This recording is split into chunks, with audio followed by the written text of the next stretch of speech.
Hola, ¿cómo están? Espero que muy bien. Les quiero compartir la sesión de hoy. Hoy vamos a tratar de cerrar con esto que tiene que ver con los requisitos o las formas de la inscripción en el registro público de comercio para actos o sociedades mercantiles.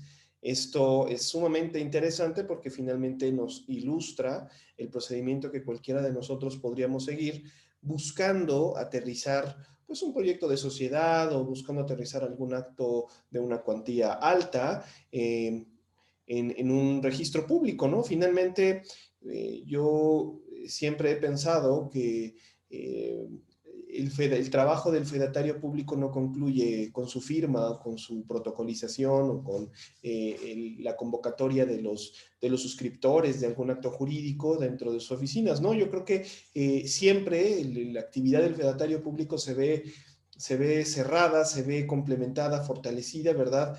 Con la actividad dentro de los registros públicos, en un registro público del comercio, en un registro público de la propiedad.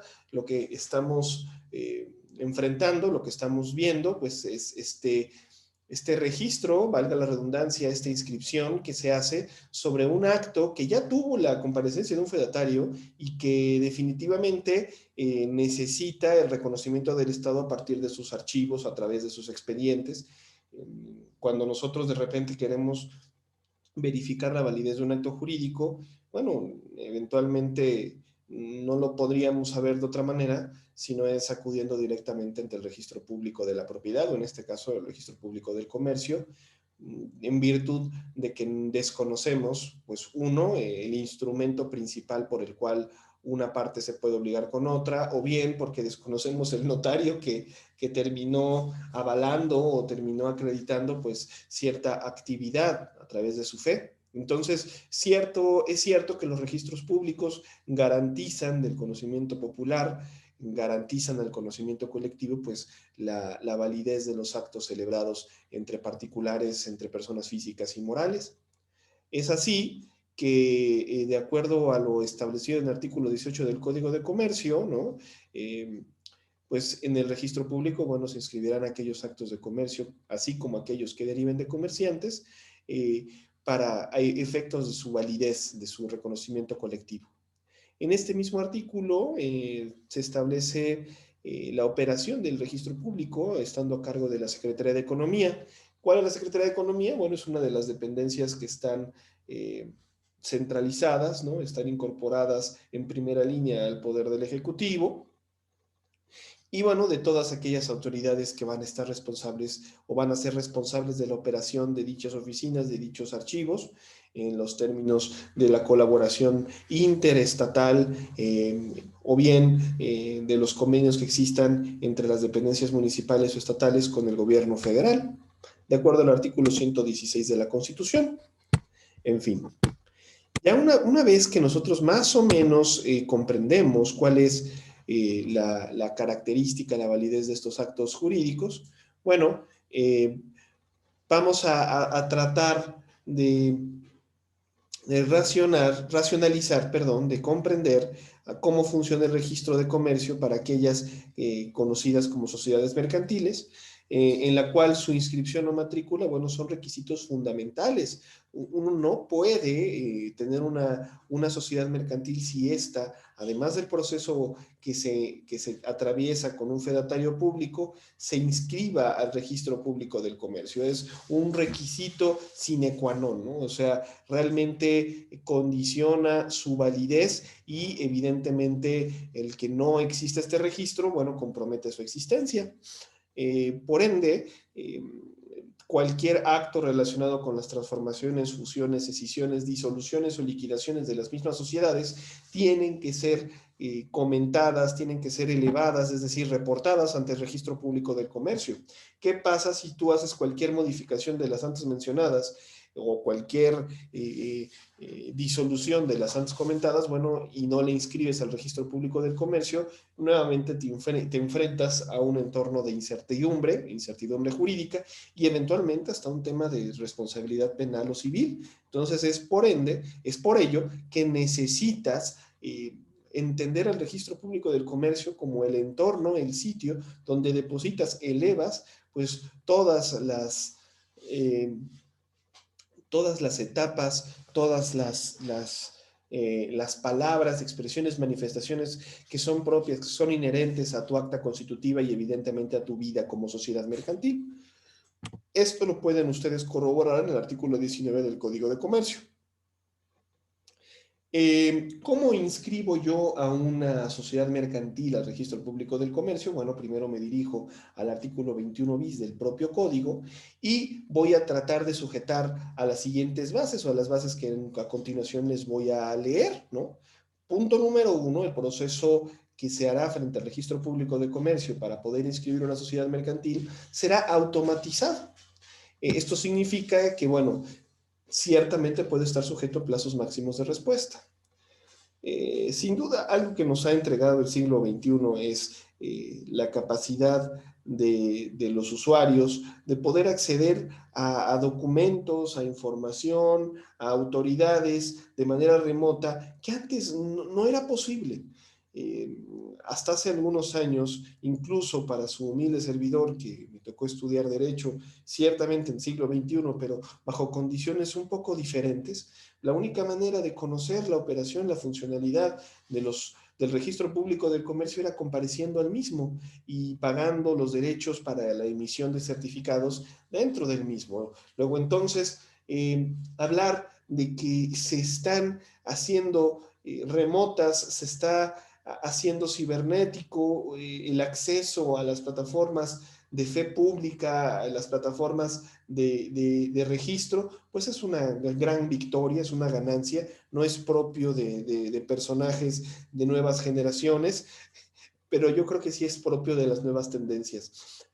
Recordemos que el uso de plataformas corresponde también a nuevas estrategias para enseñar, para capacitar, para interactuar con personas que eventualmente no se ven beneficiadas con la cercanía a las oficinas. Entonces, pues bueno, eso es más o menos el primer punto. El segundo punto tiene que ver con este proceso de inscripción, qué fases va a tener, ¿no? Se dice que la primera fase, inevitablemente, no importa hacia dónde vayas, va a ser la recepción. En algunos casos todavía se admite la recepción física de las formas en el registro público, que tienen pues, los formatos que les comparto a continuación. Y de manera electrónica, bueno, la forma es muy similar. Eh, se hace de una manera precodificada, es decir, es un machote que tú vas llenando poco a poco, ¿no? Lo acompañas de un instrumento donde consta el acto que deseas inscribir, haces un pago de derechos, que más adelante les diré cuál es la cantidad que se paga. Bueno, esto actualizado hasta el año 2017, es cierto, puede que haya habido un aumento, puede que no. La generación de una boleta de ingreso, y el número de control progresivo e invariable de cada acto, ¿no? Estos, bueno, más o menos son los primeros momentos, es la primera fase, ingresar tu documento al registro público del comercio, a ver qué te dicen, y mantener el proceso hacia adelante. La segunda fase tiene que ver con el análisis de la forma que llenaste, este análisis que se llenó con los socios, los accionistas, para presentárselas al registro público del comercio. Se hace la forma precodificada, la verificación de su existencia y bueno, se analiza si no existen antecedentes registrales. Algo que puede suceder es que se esté tratando de registrar por segunda ocasión una misma sociedad o que algún acto relacionado con esa sociedad se esté haciendo nuevamente, ¿no? Bajo el mismo objeto, bajo la misma justificación, cosa que no sería hábil. Es decir, no pueden repetirse actos. Por ende, se tiene que verificar la inexistencia de un antecedente asociado a la misma sociedad, ¿no? Al mismo acto. Y en su caso, ¿no? La prescripción de dicha información, en caso de que se encuentre la duplicidad o la reiteración, de acuerdo a los términos de dichas oficinas en cada entidad federativa. La tercera fase tiene que ver con la calificación, en la que se autoriza de forma definitiva la inscripción en el registro de datos mediante una firma electrónica de un servidor público competente, con el cual se generarán o adicionarán folios en el registro mercantil correspondiente, ¿no? Insisto, nuevamente hablamos de un tema totalmente mercantil. En la fase número 3, la emisión de una boleta de inscripción, que bueno, puede ser entregada de manera física o electrónica. La inscripción de los actos que sean enviados de manera electrónica, ¿no? De acuerdo al artículo 30 bis del código, además del pago de derechos en línea, será inmediata, definitiva y no será susceptible de calificación por parte del responsable de oficina o el registrador. Bueno, espero que estas fases sean, bueno, más o menos comprensibles, ¿no?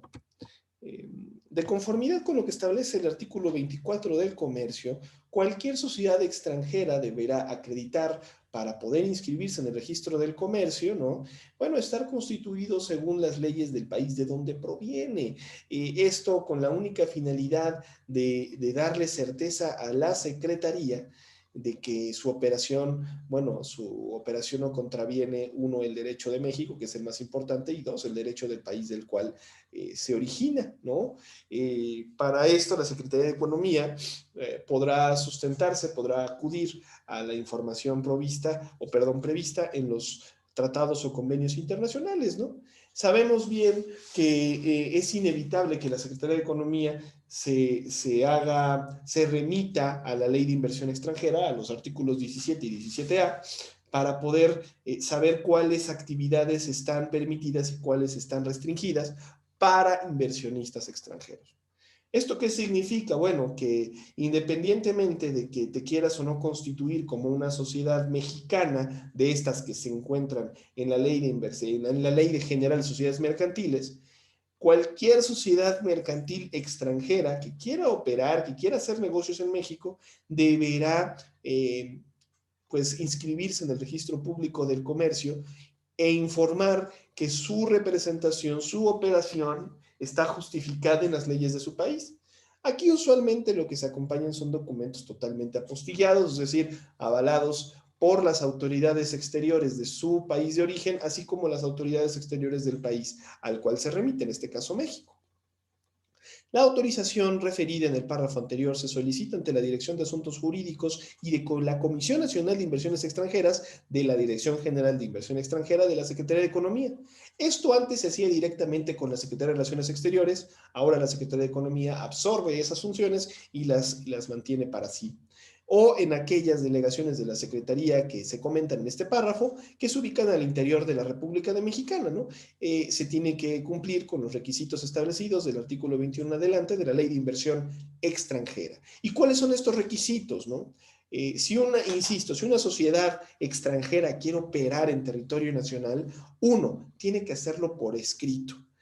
Y tiene que hacerlo por escrito dando la siguiente información: el nombre de la sociedad, de su representante, el domicilio que se define para recibir notificaciones dentro de territorio nacional, los hechos que dan motivo a la solicitud, detallar qué actividad, qué tipo de negocios se van a realizar en suelo mexicano, cuál es el lugar y la fecha de la solicitud que se presenta, evidentemente, insisto, para hacer negocios en suelo patrio, firmar de manera autógrafa por parte del representante, la firma autógrafa del representante, o bien de quien actúe a nombre de la sociedad mercantil, de la sociedad que está interviniendo en nuestro suelo, que fíjense que opera de manera muy similar para cualquier tipo de persona moral extranjera. Es decir, finalmente una persona moral extranjera debe de manifestarse ante las autoridades mexicanas sobre el tipo de actividad que quiere realizar. Así que bueno, esto no es muy alejado de la realidad de otro tipo de sociedades. ¿Cuál es el domicilio que la empresa extranjera va a tener en México? ¿Y cuál es el nombre del representante que van a elegir en México para efectos de cualquier tema de aclaración, litigio, etcétera? Adicionalmente, la Secretaría de Economía le va a pedir a esta persona moral extranjera que haya un poder otorgado ante fedatario público, ¿no? de la sociedad de quien se solicita la autorización. Si es otorgado en el extranjero, pues no debe de ser legalizado o apostillado. Si está en idioma extranjero, es decir, en un idioma diferente al castellano, debe de traducirse y la traducción de igual manera tiene que estar apostillada o bien legalizada. La escritura, el acta constitutiva o cualquier otro instrumento de constitución o cualquier documento importante debe de ser legalizado o apostillado para su posible traducción. Todos los estatutos vigentes, todos los elementos fundamentales de dicha acta constitutiva deben de ser apostillados y legalizados, así como traducidos, insisto, si se encuentran en una lengua diferente al castellano, ¿no? El recibo de pago de derechos por el registro antes mencionado es de 1,589 pesos, y esto está establecido en los artículos 72, fracción quinta de la Ley Federal de Derechos. Eventualmente ya habrá aumentado, ¿no? Porque finalmente también aumentó el salario mínimo y a reserva de que esté o no indexado, ese es el pago que se tenía hasta hace algunos años. Todos los documentos que la sociedad extranjera traiga a suelo patrio, bueno, deben de estar presentes en original y copia. Todos los actos que conforme al Código de Comercio u otras leyes deban inscribirse al registro público del comercio deberán constar en instrumentos públicos otorgados ante notario, en resoluciones y providencias judiciales, en documentos privados ratificados ante notario, como asambleas extraordinarias, juntas, reuniones ordinarias, etcétera, o cualquier otro documento que de conformidad con las leyes así se prevea, ¿no? De acuerdo al artículo 25 de la Ley de Comercio. En fin, lo que tenemos enfrente de nosotros es el proceso riguroso que sigue el Código de Comercio y las leyes sustantivas paralelas para poder garantizar que las operaciones mercantiles en nuestro país sean válidas, no sean apeladas de una manera tan fácil, porque finalmente en el registro público del comercio se presume la absoluta legalidad, la absoluta firmeza del hecho ahí amparado, para poder entender también cuáles son los antecedentes, los movimientos, los cambios, los ajustes que se dan sobre, pues, no solamente actos de comercio que tengan que ver, con, por ejemplo, con bienes muebles o inmuebles, sino también con actos de comercio relacionados con sociedades mercantiles, saber cómo han tomado las decisiones y cómo estas decisiones han afectado la vida de la sociedad, porque es cierto, cualquier reunión de asamblea extraordinaria u ordinaria es libre, está de la mano, está vinculada con la obligación del registro ante las oficinas correspondientes. Finalmente, hablemos un poco de los pagos a cubrir, ¿no? Si tú quieres inscribir en materia de comercio un acta constitutiva, por ejemplo, tendrás que pagar la cuantiosísima cantidad de 845 pesos. Y si quisieras otorgar un poder en materia mercantil para que en tu sociedad mercantil haya, pues no sé, un representante o un apoderado para temas de pleitos y cobranza, de administración general o de traslado de dominio, bueno, de actos de dominio, tendrás que pagar en el registro público por esa inscripción 390 pesos, ¿no? Esto se encuentra previsto en el decreto que el Honorable Congreso del Estado, por el que se expide la Ley de Ingresos de Puebla, en el ejercicio fiscal 2016, bueno, en su artículo 24, apartado B, pues se está dispuesto, está marcado. Y pues bueno, ya sin agregar más, permitiendo que puedan disfrutar su tiempo, que puedan tener, pues yo creo que una reflexión posterior a esta actividad, pues yo los dejo, les mando un abrazo bien fuerte y les agradezco mucho haberse conectado a esta sesión que, pese a ser breve, nos ayuda a cerrar pues muchas de las dudas que teníamos hasta hace unos instantes.